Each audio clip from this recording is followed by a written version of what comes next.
পারবো না। আপনি শুনুন, আপনি আমার কাছ থেকে সরে বসুন প্লিজ। সেটা তো বললে হবে না জান, আমি এখন যা ইচ্ছা তাই করবো, আর তোমাকে সেটা মেনে নিতে হবে বেবি। এটা বলেই জাঙ্কুকের উপর ঝাঁপিয়ে পড়ে, তেকে কিস করতে শুরু করে। ফার্স্টে তে একটু বাধা দিল, পরে তেও কিস ব্যাক করে। You do 30, 30, 40. You know everyone is talking on the scene. I hear them whispering about the places that you've been and how you don't know how to keep your business clean.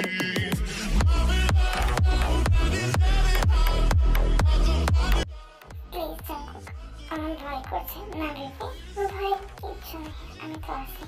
Please আমার পর ভরসা রাখো, আমি সব ঠিক করবো। এটা বলে জাঙ্কুক থেকে আবার কিস করতে থাকে। He left his kids at home. We go so he can get out. আর তেও কিস ব্যাক দিতে থাকে। এভাবে জাঙ্কুক থেকে কমফোর্ট করে নেয়, তারপর জাঙ্কুকের সাথে ইন্টিমেট হয়ে যায়। Jungkook please slow, please please baby slow দিচ্ছি, আমি এখনো মুভ করি, একটু ওয়েট করো। He got me better than me, knew me like me younger. He always want me cause I never cause no drama. And when you want it, baby, I know I got you covered. Jungkook প্রায় 2 ঘন্টার সাথে লাভ making করে। তখন জাঙ্কুককে হাতে সহ্য না করতে পেরে বলে, প্লিজ আমাকে ছেড়ে দাও, আমি আর পারছি না, প্লিজ জাঙ্কুক। আমার এখনো হয়নি জান, প্লিজ আর একটু ওয়েট করো, আমার হয়ে গেলে আমি তোমাকে ছেড়ে দেবো। প্লিজ জান, প্লিজ আর একটু আমাকে সহ্য করো। জাঙ্কুক এই কথা বলে তের সাথে আবার ইন্টিমেট হতে থাকে, কিস করতে থাকে। আর তেও মাথা দেয় না, তেও কিস ব্যাক করতে থাকে। He left his kids at home. We go so he can get out.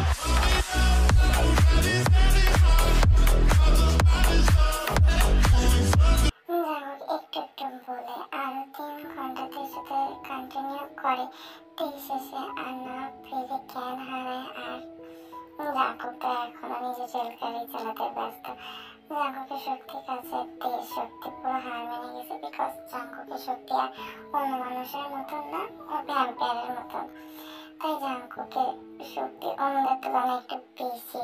Jungkook যতক্ষণ স্যাটিসফ্যাকশন ফিল করছে ততক্ষণ তের সাথে লাভ মেকিং করতে থাকে। জাঙ্কুক যখন স্যাটিসফ্যাকশন ফিল করে তখন তের দিকে তাকিয়ে দেখে তে অজ্ঞান হয়ে গেছে। তখন জাঙ্কুক দেখে বলে, আই এম সরি জান, আমি নিজেকে একদম কন্ট্রোল করতে পারি, আই এম রিয়েলি সরি। এটা বলে জাঙ্কুক থেকে জড়িয়ে ধরে নিজের বুকের কাছে নিয়ে এসে ঘুমিয়ে পড়ে।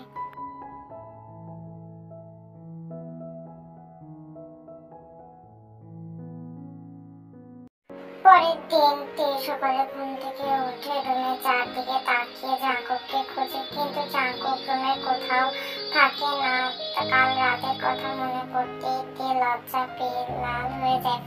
তে বিছানা থেকে উঠতে গেলেই তে বিছানা থেকে পড়ে যায়। তখন তে বলে, উফ আমার পা, আমি আমার পা নাড়াতেই পারছি না, এত ব্যথা করতেছে আমার পা।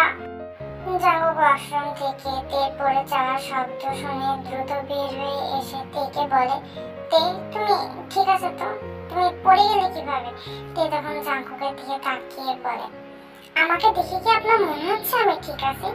আমার পুরো শরীর ব্যথায় ফেটে যাচ্ছে, এমনকি আমি হাঁটতেও পারছি না, আর আপনি বলছেন আমি ঠিক আছি কিনা?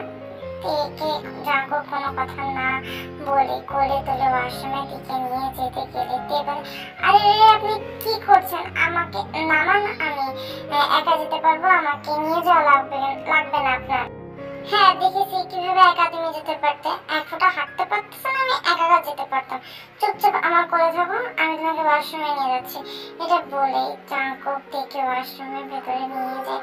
ভেতরে নিয়ে যেতে জাঙ্কুক থেকে নামিয়ে ওয়াশরুমে সেখানে দাঁড়িয়ে থাকে। তের দিকে তাকিয়ে তে এটা দেখে জাঙ্কুককে বলে, কি হলো আপনি এখানে এভাবে দাঁড়িয়ে আমাদেরকে তাকাচ্ছেন কেন? আপনি বাইরে যান, আমি শাওয়ার নেব, তো আপনি বাইরে যান। না, আমি তো বাইরে যাব না। আর তুমি আমার সাথে শাওয়ার নিবে বেবি? আপনার সাথে আমাকে শাওয়ার নিতে হবে মানে? আমি কখনো আপনার সাথে শাওয়ার নেব না। এই কথায় জাঙ্কুক কোনো পাত্তা দেয় না। না দিয়ে জাঙ্কুক থেকে নিজের কাছে নিয়ে এসে শাওয়ার অন করে দেয়।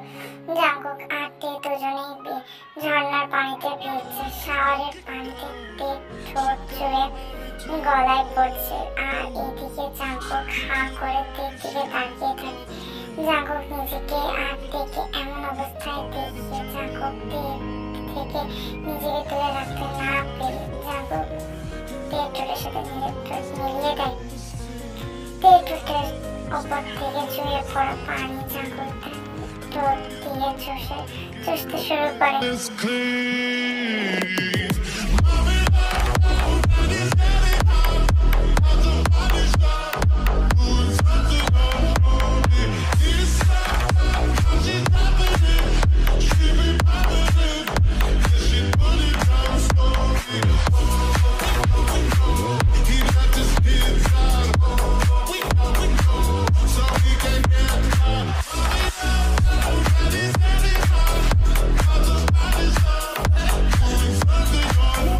প্রায় 20 মিনিট পর জাঙ্কুক তেকে ছেড়ে দেয়। তারপর জাঙ্কুক হাতে ফ্রেশ হয়ে বের হয়ে আসে।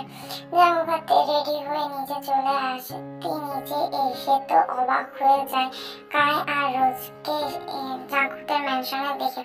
তখন তে ওদেরকে বলে, কাই, রোজ, তোমরা এখানে কিভাবে? আসলে ভাবি আমরা কাল আজ তোমার সাথে দেখা করতে পারিনি। রোজ ভুল করে তেকে প্রিন্সেস বলে ফেলছিল। রোজকে তখন তে বলে, রোজ ভাবি ডাকছো মানে? আমি তোমার কিভাবে ভাবি হই রোজ? রোজ তখন কাই আর রোজের কি সম্পর্ক জাঙ্কুকের সাথে সেটা সম্পূর্ণ দিকে বুঝে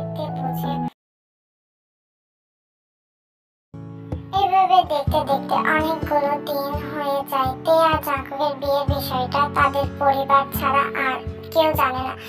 জাঙ্কুক আর তে জানায়নি ওদের বিয়ের বিষয়টা।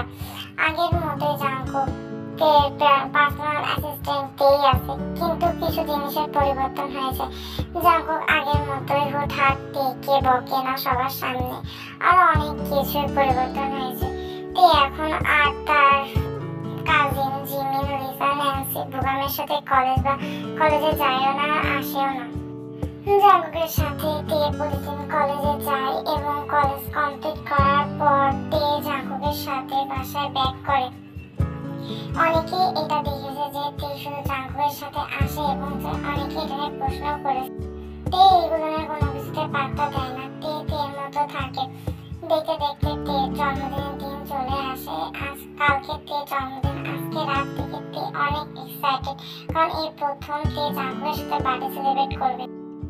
তে সারা রাত অপেক্ষা করে জাঙ্কুক তেকে বার্থডে উইশ করবে, কিন্তু জাঙ্কুক তেকে বার্থডে উইশ করে না। জিমি, লিসা এবং পরিবারের সবাই তেকে ফোন করে বার্থডে উইশ করে। অন্যদিকে তের আম্মু, সুবিন, কাল তো তের জন্মদিন। কালকে তের 19 বছর হবে। কি হবে এখন? তুমি একদম টেনশন করো না ইয়ঞ্জন, যা তে জাঙ্কুকের কাছে আছে ও পুরোপুরি সেফ এখন। তুমি একদম টেনশন করো না। আমি তো আমার চিন্তা কমাতে পারছি না। সুবিন, তুমি এক কাজ করো, তুমি না হয় জাঙ্কুক আর তেকে আমাদের বাসায় 2 দিনের জন্য চলে আসতে বলো। কি বলছো ইয়ঞ্জন? এখানে আরো বিপদ দের। ওরা আমাদের এখানকার জায়গা জানে, চেনে, কিন্তু জাঙ্কুক যেখানে থাকে সে জায়গাটা জানে না, এবং ওরা জানেও না যে তে এখন কোথায় আছে। তাহলে ওকে এখানে কিভাবে আসতে বলবো? ঠিক আছে, তাহলে তুমি যা ভালো মনে করো। বস, আপনি যাকে খুঁজছিলেন তার আজ 19 বছর পূর্ণ হয়েছে। আমি তো এরই অপেক্ষায় ছিলাম, তার খোঁজ লাগাও। আর হ্যাঁ, খেয়াল রাখবে জাঙ্কুক যেন আমাদের আগে ওর কাছে না পৌঁছাতে পারে। সব জায়গায় আমাদের লোক লাগিয়ে দাও। ওকে বস। এটা বলে সে লোক সেখান থেকে চলে যায়। আর সে বলতে থাকে,